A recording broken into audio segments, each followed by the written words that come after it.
Pan shop దగ్గర జరిగింది. ఇప్పుడు ఇంకొక ఇష్యూ వచ్చేసి మన ఫస్ట్ రాత్రి చూసాము స్కూటీ మిస్సింగ్, డిసీజ్డ్ ఒక స్కూటీ ఉండేది, అది మిస్సింగ్.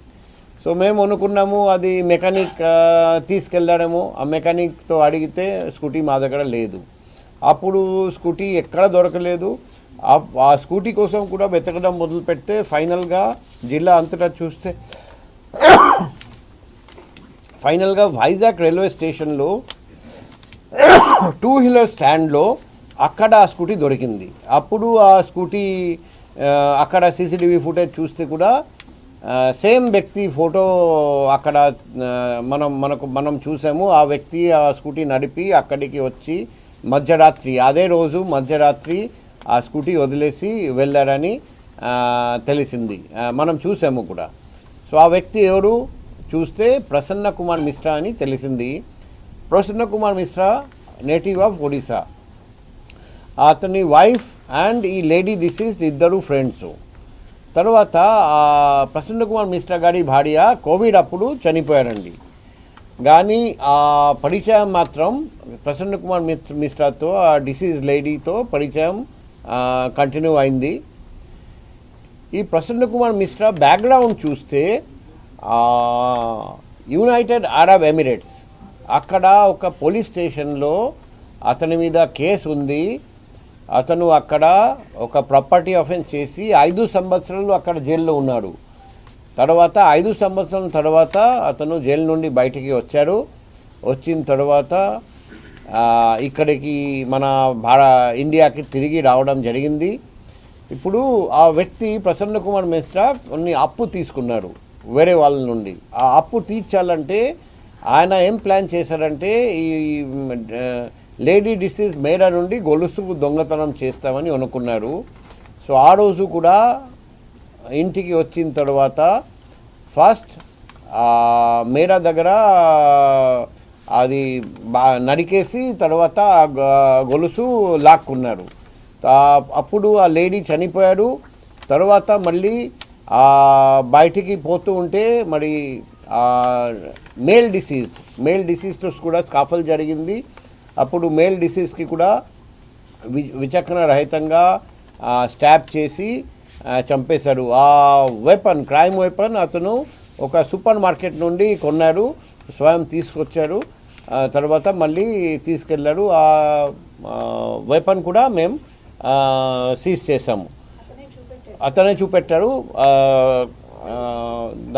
మేము రికవర్ చేసాము. తర్వాత మొబైల్ ఫోన్ అంటే 2 అతనిది కదా, 2 అతనిది రికవర్ చేసాము. తర్వాత అతను పూరి వెళ్ళాడు. అక్కడ అక్క దగ్గర మంగళసూత్రం అమ్మమని చెప్పారు. అమ్మి ఈ అమౌంట్ తీసుకున్నారు. సో ఈ అమౌంట్ కూడా మొత్తం మేము రికవర్ చేసాము. 4,18,000 ఉంది, ఇంకా 10,000 ఖర్చు పెట్టారు. సో ఆ వ్యక్తి ప్రసన్న కుమార్ మిశ్రా ఇప్పుడు మేము అరెస్ట్ చేసి జైలు పంపిస్తున్నాం. అతను ఇంటర్నేషనల్ క్రిమినల్, ఎందుకంటే యునైటెడ్ అరబ్ ఎమిరేట్స్లో కూడా ఇలాగే ప్రాపర్టీ అఫెన్స్ చేసి 5 సంవత్సరాలు జైలు శిక్ష అనుభవించారు. తర్వాత మళ్ళీ ఇండియా వచ్చి మళ్ళీ రిపీట్ అఫెన్స్ చేశారు. ఈసారి మర్డర్ ఫర్ గెయిన్ చేశారు. మేము ఈ మంచి పని చేసినందుకు మన DCPs 4 DCPs and ACPs and especially Duvvada inspector and south crime inspector and వాళ్ళ కింద ఉన్న officers and ACP crimes and ACP south and అందరికీ మేము అభినందనలు తెలియజేస్తున్నాం. ఇది ఒక చాలా ఛాలెంజింగ్ కేసు ఉండేది, డిటెక్షన్ చేయడం చాలా కష్టంగా ఉండేది. దాదాపు 7 టీమ్స్ 7 రోజుల వరకు పగలు రాత్రి కృషి చేసి ఈ కేసు డిటెక్ట్ చేశారు. దాంతోపాటు ఇంకొక కేసు నిన్న జరిగింది, అది కూడా మేము కొన్ని గంటల వ్యవధిలో ఛేదించాము. అది కూడా క్లూలెస్ కేస్. ఒక డెడ్ బాడీ దొరికింది భీమ్లీ లిమిట్స్లో. అది very close to 2 kilometers from Vizianagaram border, Denkada police station limits. నేను కూడా నిన్న పోయి సీన్ ఆఫ్ అఫెన్స్ విజిట్ చేశాము. లేడీ చూస్తే 20 to 25 years అని అనిపించింది, కానీ ఫేస్ పూర్తిగా బాండ్ చేయడం జరిగింది, ఐడెంటిటీ ఎవరికి తెలియజేయకుండా. కానీ మేము ఆ ఫోటో బాగా ప్రచారం చేశాము. తర్వాత ఐడెంటిటీ మాకు తెలిసింది. అమ్మాయి వచ్చేసి 38 years, పెళ్ళి అయిపోయింది, 2 కుమారులు. ఒక ఆక్రమ సంబంధం పెట్టుకున్నారు ఈ అక్యూజ్తో. సో అక్యూజ్కి పెళ్ళి జరిగింది, అక్యూజ్కి 2వ భార్య ఉన్నారండి. కానీ అక్యూజ్ ఈ 2 భార్య ఉన్నా కూడా ఈ 3వ లేడీ, ఈ విక్టిమ్ లేడీతో సంబంధం పెట్టుకున్నారు.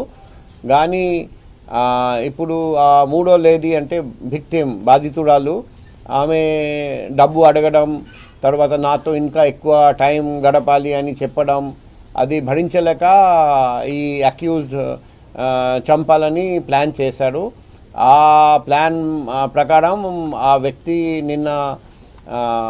మొన్న ఈ నూరా మనం కలిసి కొంచెం తిరుగుదామని చెప్పి ఫస్ట్ ఒక ఐస్ క్రీమ్ తిన్నారు, తర్వాత నూడిల్స్ తిన్నారు.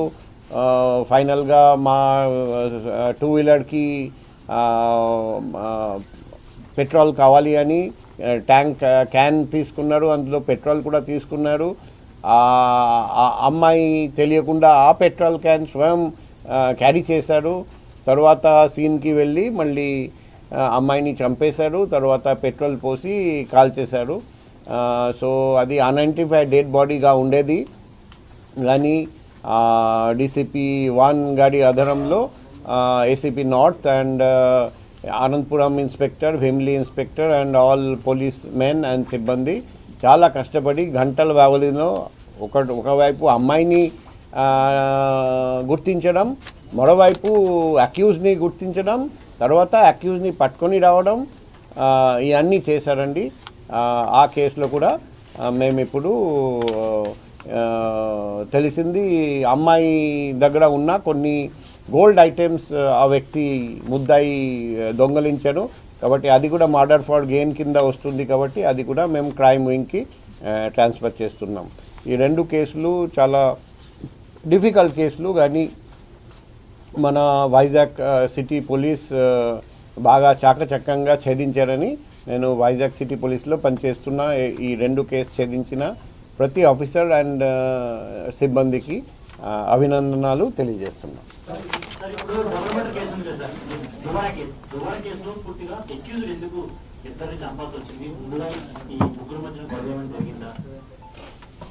ఇప్పుడు ఇనిషియల్గా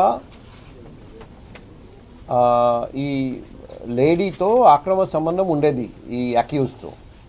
తర్వాత లేడీ నుండి లోన్ కూడా తీసుకున్నారు, 5,50,000 లోన్ కూడా తీసుకున్నారు. కానీ ఈ వ్యక్తికి ఖర్చులు ఎక్కువ ఈ అక్యూజ్కి. సో ఇంకా వేరే చోట నుండి కూడా లోన్ తీసుకున్నారు. ఇప్పుడు ఈ అన్ని లోన్ ఎలా తీర్చాలని ఐడియా రాలేదు. ఫైనల్గా ఈమె ఇంటికి చాలాసార్లు వచ్చాడు ఈ అక్యూజ్డ్. ఇక్కడ మేడాలో ఉన్న మంగళసూత్రం చూశారు. ఆ మంగళసూత్రం అమ్మితే దాదాపు 4 నుండి 5 లక్షలు వస్తుంది అని ఆలోచించారు. అందుకే ఆ మంగళసూత్రం దొంగలించడానికి వెళ్ళారు. తర్వాత స్కాఫల్ జరిగింది, అప్పుడు లేడీ డిసీజ్ని చంపారు. ఆ పక్కన అప్పుడు జెంట్ డిసీజ్ కూడా అతను కూడా వచ్చాడు, అతనితో కూడా స్కాఫల్ జరిగింది. కాబట్టి అతన్ని కూడా చంపాల్సి వచ్చింది. అది ఇనిషియల్గా అతను ఏం చెప్పారంటే నాతో అక్రమ సంబంధం ఉంది అని ఆ జెంట్ డిసీజ్ లేడీ డిసీజ్ని చంపారు, తర్వాత నేను జెంట్ డిసీజ్ని చంపానని ఇనిషియల్గా అతను చెప్పారు. కానీ తర్వాత మేము సీన్ ఆఫ్ క్రైమ్ రికన్స్ట్రక్ట్ చేస్తే, ఇంట్రోగేట్ చేస్తే అతను నిజం చెప్పారంటే మేమే ఇద్దరిని చంపాము, మేము మంగళసూత్రం దొంగతనం చేయాలి, మాకు చాలా అప్పులు ఉన్నాయి, అందుకే ఈ పని చేస్తామని చెప్తారు.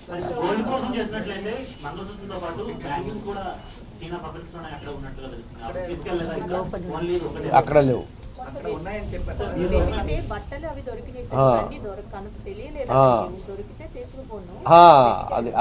అది దొరకలేదు అతనికి.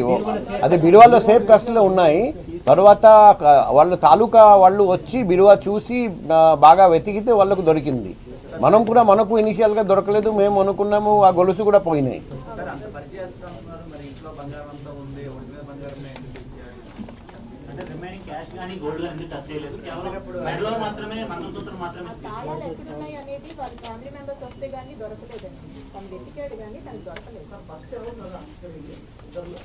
ఫస్ట్ లేడీని చంపాడు, తర్వాత జెంట్స్ని చంపాడు. ఇప్పుడు అతనికి తెలివి ఎక్కువ. అతనికి తెలుసు వీళ్ళు ఇలాగే లాక్ చేసి వెళ్తారు. కాబట్టి మీరు చూడండి, ఏ రోజు మర్డర్ జరిగింది 24 hours వరకు ఎవరికి తెలియదు అక్కడ మర్డర్ జరిగిందని. అందుకే ఆయన ఆ టైంలో ఒడిశా వరకు పారిపోవడానికి అతనికి టైం దొరికింది. అందుకే పథకం ప్రకారం అతను చేశాడు.